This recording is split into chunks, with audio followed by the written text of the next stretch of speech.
Hello everyone, I'm Jared here from GamerSlice, and thanks for watching our continued E3 coverage. In this video, I'm going to share some of my thoughts on Microsoft's 2016 press conference. And what I like so far about this press conferences overall is they seem to have some sort of a theme. And I might do a video kind of talking about E3 overall at the end of this. We'll see if I have time or if I feel up to doing it. But what I like so far is that every conference has had kind of something that I see as a main theme going through.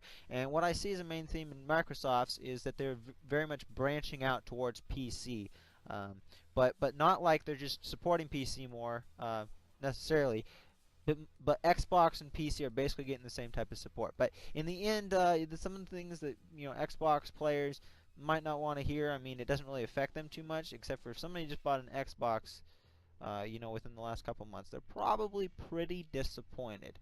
I'll just say that, but we'll talk about that a little bit later. So, first thing Microsoft announced was that there's an Xbox One S or a Xbox One Slim, which is 40% slimmer, coming later this year, sometime in the fall, and it's going to be at a $300 price point, the current price point of the Xbox One. But I gotta say, this Xbox does have a very nice look. It's not as bulky as the other one, and it does resemble the PlayStation 4 in many ways, except for it doesn't have like those diagonal angles. It's still square, but I think this is a very nice design for it. And there's also an internal power supply in this, so you don't have to have your power brick sitting around anymore, which is nice. For people that are looking to get an Xbox One, I would say when this comes out or when the Xbox Scorpio comes out, which, spoiler, I'm going to talk about this a little bit later, one of those two consoles may be what you're looking to get if you like the Xbox brand. Now, getting into the whole branching out to PC and everything, Xbox is promoting what they call Play Anywhere, which allows you to play games that you buy if you buy a game on your Xbox or if you buy a game on your PC. Maybe not if you buy a game on your PC, but at least if you buy a game on your Xbox, you can also play it on your PC. But I believe it still works on.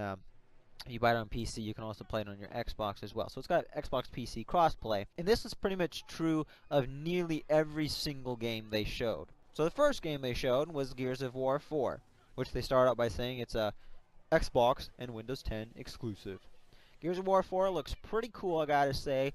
Very smooth, very tight combat, very, especially defining that third-person genre, which Gears of War was like one of the pioneers of. Storyline seems to be kind of, or at least the plot, I shouldn't say the storyline, but the plot seems to kind of be like a rescue mission at this point. There might be more to it than that, but I don't know. To me, that seems like it could have the potential of a lot of people not liking it, because you like to go on play a whole game where it's just one long rescue mission.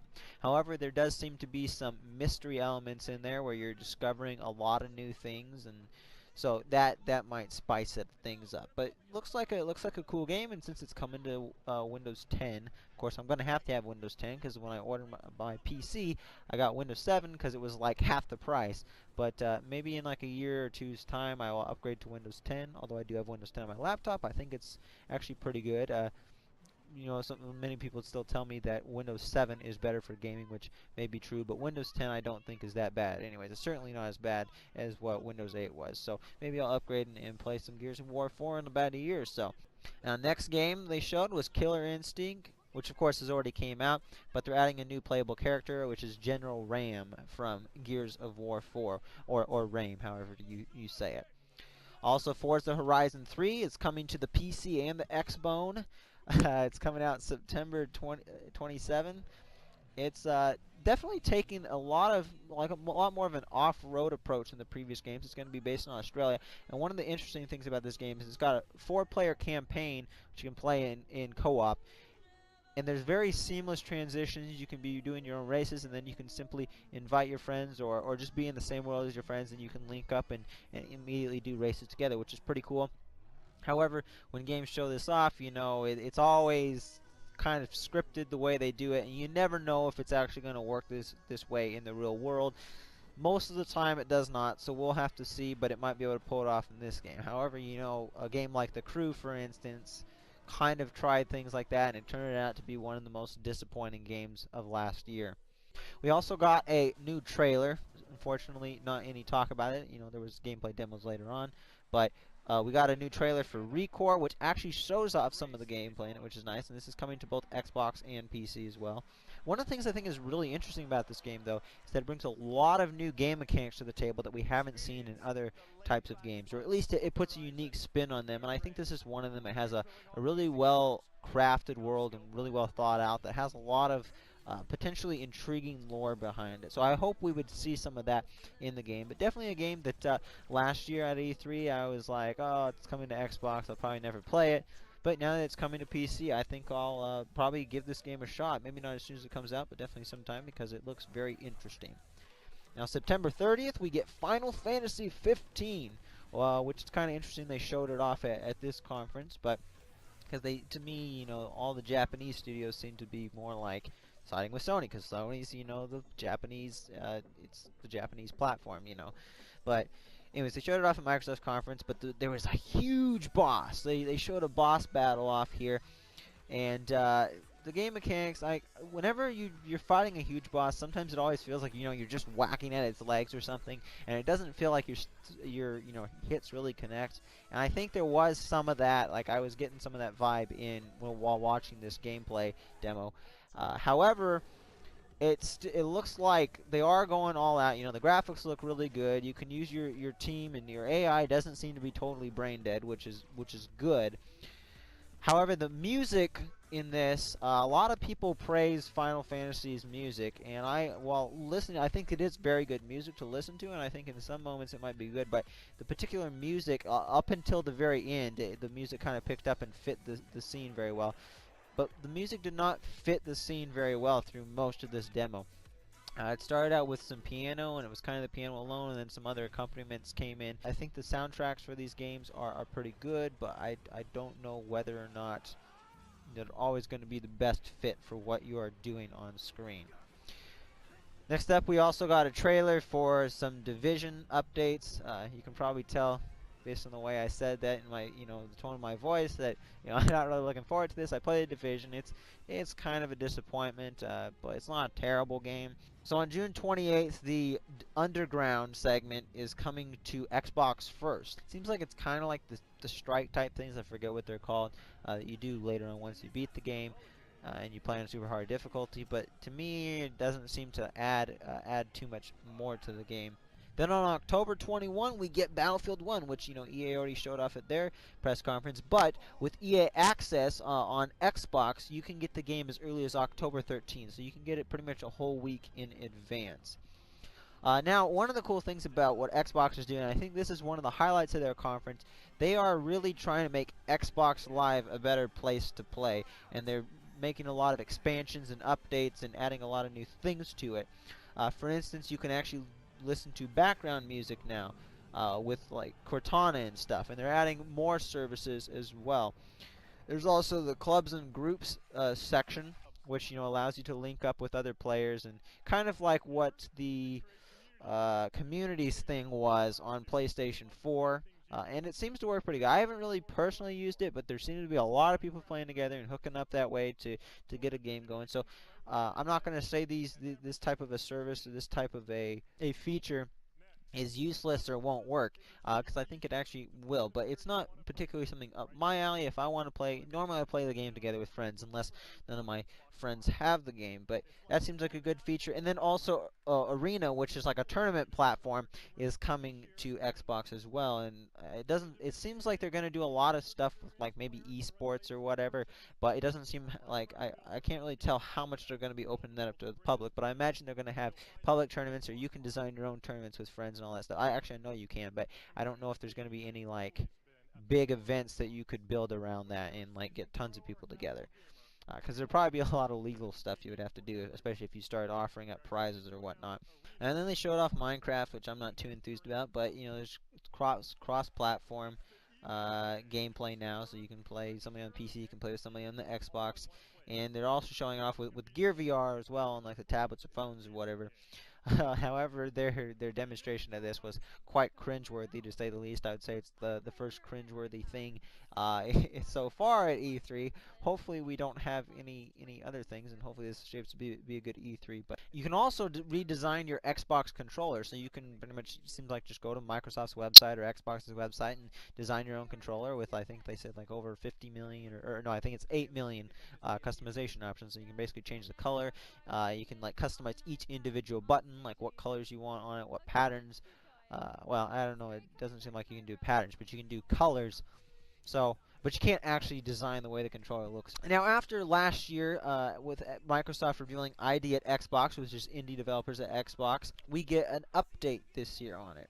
So there's lots of cool stuff coming this next year. Just a lot of really cool games. One of them, for instance, is We Happy Few, which is coming. Some of you might have already seen it. The early access version has been on the PC for a while, but they showed a gameplay demo of it, and very immersive environment, very interesting and creative environment. And that's coming July 26th. So, and even another one that they wrapped in kind of like to the indie developer category with CD Projekt Red with their new standalone Gwent game. It's called Gwent: The Witcher card game, which I am very excited for because I'm as somebody who absolutely loved The Witcher 3. It was my game of the year last year.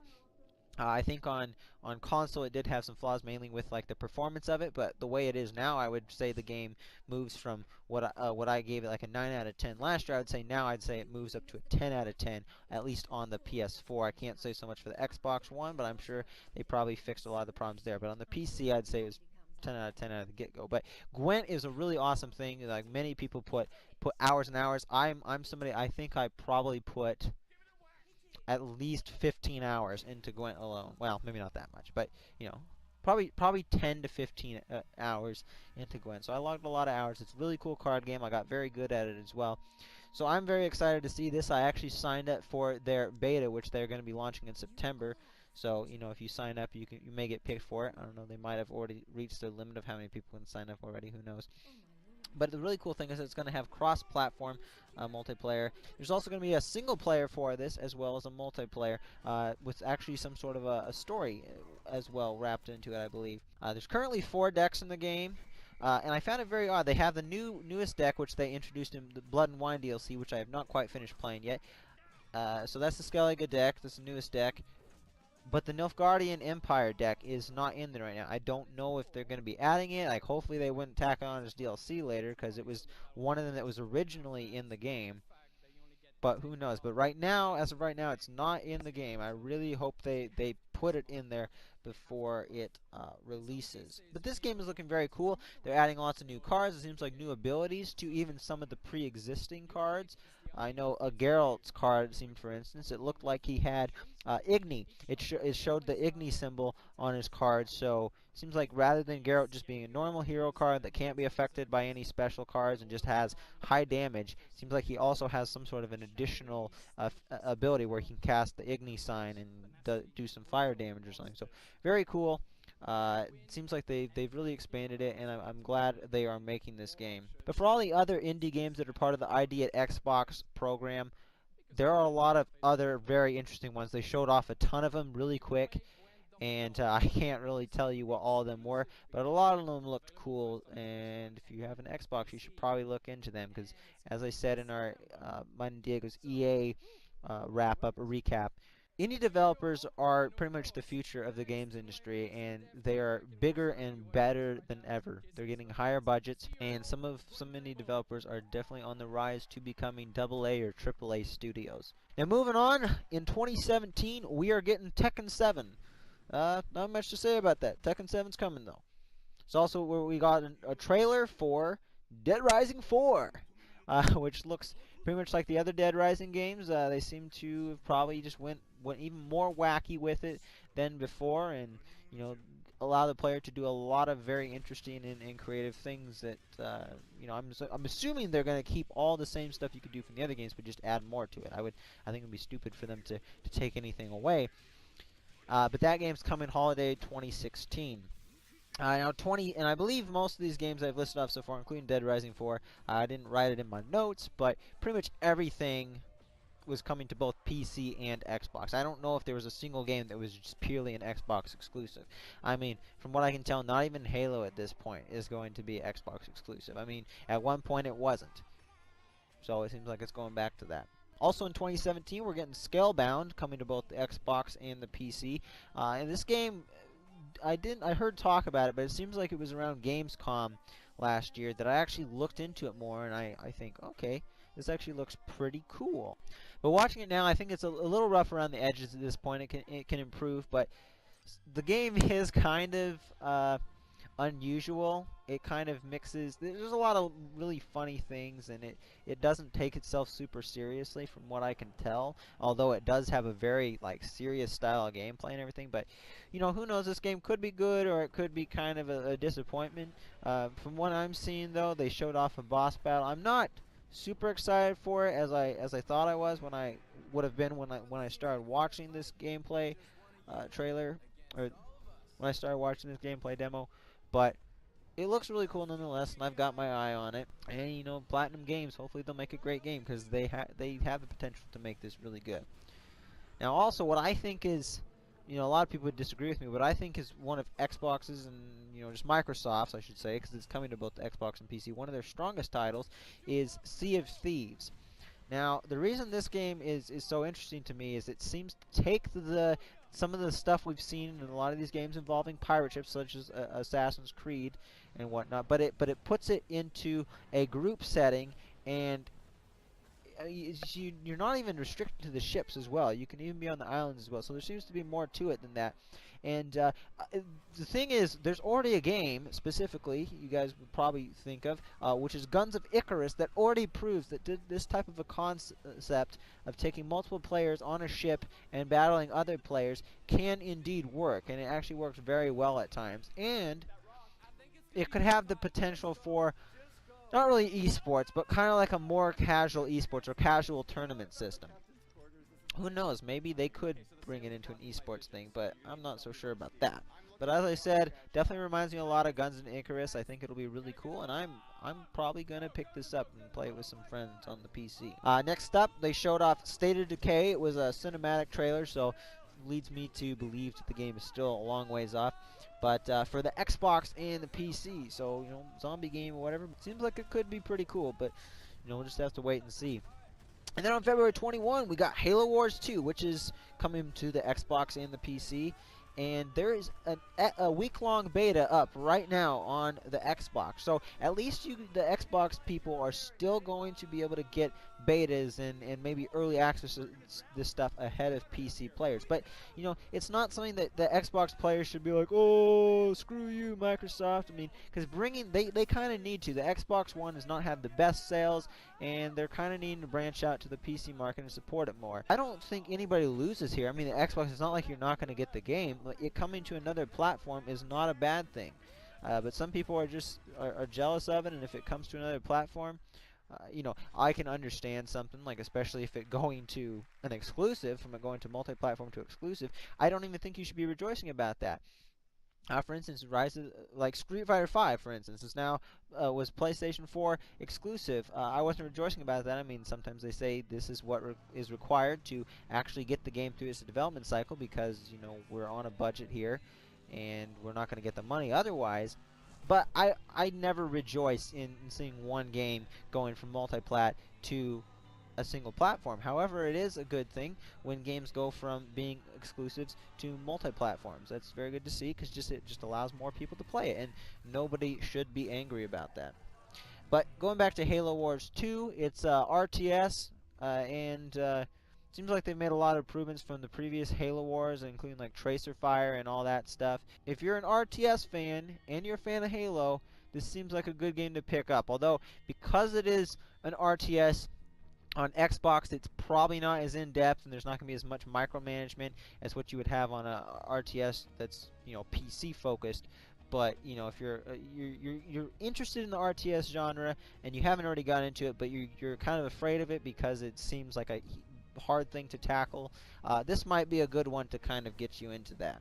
Now, finally, to close off the show, Phil Spencer came out on stage and gave a closing speech, and I thought a lot of what he said was pretty good. However, he did say some things that were interesting. He said the console ecosystem is stronger than ever, and I would say that is true for the most part, because consoles are by no means going to die right now, but at the same time, consoles seem to be going slightly more to the way of PC. So I think he very much avoided this. But it is true that it's stronger than ever. However, it is also true that the console ecosystem is evolving, and what's happening to it, some people, especially that they're super dedicated console gamers, may not like. But overall, I think, and I see what Microsoft and what Sony and them are seeing, is that the console market cannot survive the way it's going along, and there needs to be some changes made to it in order to continue to support it and expand its life. I think this Play Anywhere feature is, as I said, about cross-platform being good, or coming to multi-platforms is good. And this Play Anywhere feature is a good way to, kind of secure the future of many of these games and make sure that they have the development teams behind them and allow the developers to, get behind some of the new technology that wasn't originally made available with the normal console generation type of cycle. And overall, I think this is going to give the Xbox a big boost, and the new the Xbox S, and with the final thing they revealed in their conference, what they're calling Project Scorpio. I don't know what the official name is going to be, but right now it's Project Scorpio.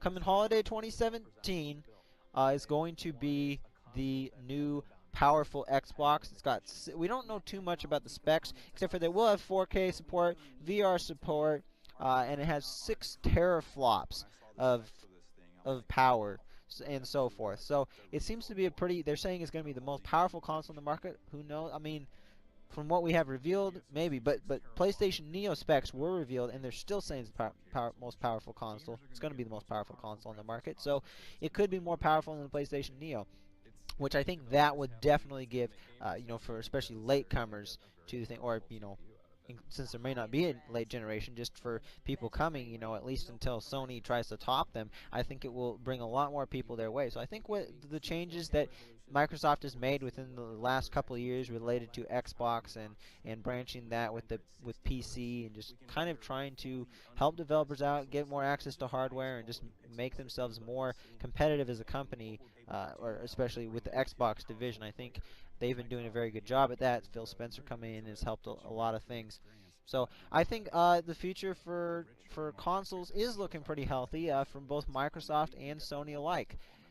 So to score this press conference, I think they did a pretty good job. They ran about an hour and a half, which was seemed a little bit on the lengthy side, but for a major company like this, it doesn't seem too bad. I think given the fact that they seem to be fairly focused on the games, they didn't give too many philosophical speeches like what some of the guys from EA did. I think because of that, and the fact that they went from game to game and seemed to be giving a good idea, or giving us a good impression of what the future looks like for Xbox and for Microsoft as a whole, and for the PC platform, I think I'm going to have to give them an A-, because I think they did a really good job at it. It's tough. I think Bethesda, as I said, I gave Bethesda an A- as well. I think Bethesda's conference overall was a little bit better than Microsoft's, but Microsoft still think deserves an A- because for them being a bigger company, I think they handled it right. Because depending on your company, if you're a game developer versus somebody who has their own console, you kind of have to structure your conference a little bit differently. And considering that, I think Microsoft did a very good job. So they get an A-. Anyways, that's it for this video. Be sure to check out other videos on E3 coverage coming up within the next couple days, and if you haven't already subscribed to the channel, be sure to check us out more in depth, and if you like what you see, be sure to subscribe. So thank you guys for watching, and until next time, we hope to see you guys in the next video.